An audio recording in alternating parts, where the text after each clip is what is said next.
নমস্কার বন্ধুরা, আমি নীলিমা কুকিং শো থেকে আজকে বানাতে চলেছি। এই যে আমি দেখুন, এই যে কচুর গাঁটি নিয়ে এসেছি বাজার থেকে। কচুর গাঁটি অনেক কিছুই দেখিয়েছি, কিন্তু এটা আমি একটা নতুন রেসিপি বানাতে চলেছি। কি বানাচ্ছি আপনারা সাথে থেকে দেখতে থাকুন। আমি এখন সেদ্ধ বসিয়ে দিচ্ছি, আগে সেদ্ধটা করে আমি ছাড়িয়ে নিই, তারপরে আমি কি বানাচ্ছি আপনারা সাথে থেকে দেখবেন। এই যে আমি এই পরিমাণ মতন জল দিয়ে আমি সেদ্ধ বসিয়ে দিচ্ছি। আমি গ্যাসটা ধরিয়ে দিলাম, একটা সিটি মেরে আমি নামিয়ে দেবো।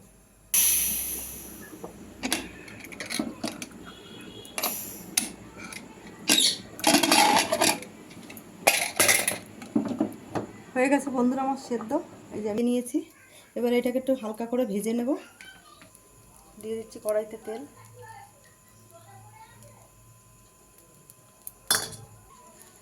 হালকা করে একটু ভেজে নেব এগুলো গোটা গোটাই।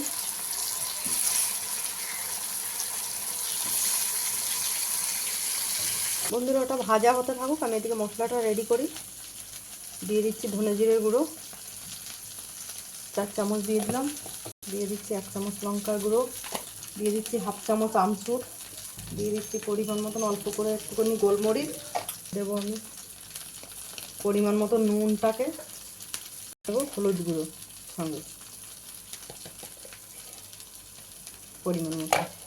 এবার আমি এটাকে মিক্সড করে নিচ্ছি, তারপর আমি ওটাকে কীভাবে বানাচ্ছি আপনারা দেখুন। বন্ধুরা আমি এটাকে এবার আস্তে আস্তে করে একটু হালকা করে চেপে দেবো।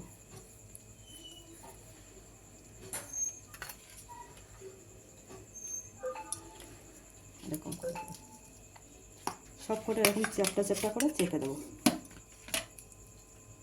ফ্রাই প্যান বসিয়ে দিয়েছি, হালকা করে সামান্য একটু তেল দিয়ে দেবো। ওই তেলটাই দিয়ে আমি এর মধ্যে আস্তে আস্তে এগুলোকে এটা মাখিয়ে নিচ্ছি।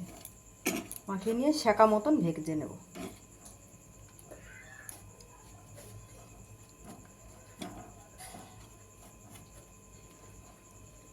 এবার আস্তে আস্তে আমি এগুলো বসিয়ে দিচ্ছি, আর গ্যাসটা সিমে করে দেবো। আস্তে আস্তে এটা সেকা টাইপের ভাজা হবে।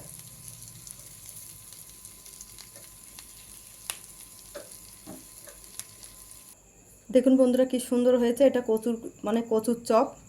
আপনারা চাইলে এরকম বাড়িতে আপনারাও বানিয়ে বাড়িতে খেয়ে ট্রাই করে দেখতে পারেন। আর নীলিমা কুকিং শোটিকে আপনারা ইউটিউবে সাবস্ক্রাইব, লাইক, কমেন্ট, শেয়ার করবেন। আর ফেসবুকের বন্ধুরা আপনারাও লাইক, কমেন্ট, শেয়ার করবেন। আর নীলিমা কুকিং শো বলে পেজ খোলা আছে, সেখানে আপনারা ফলো করে লাইক, কমেন্ট, শেয়ার করে দেবেন।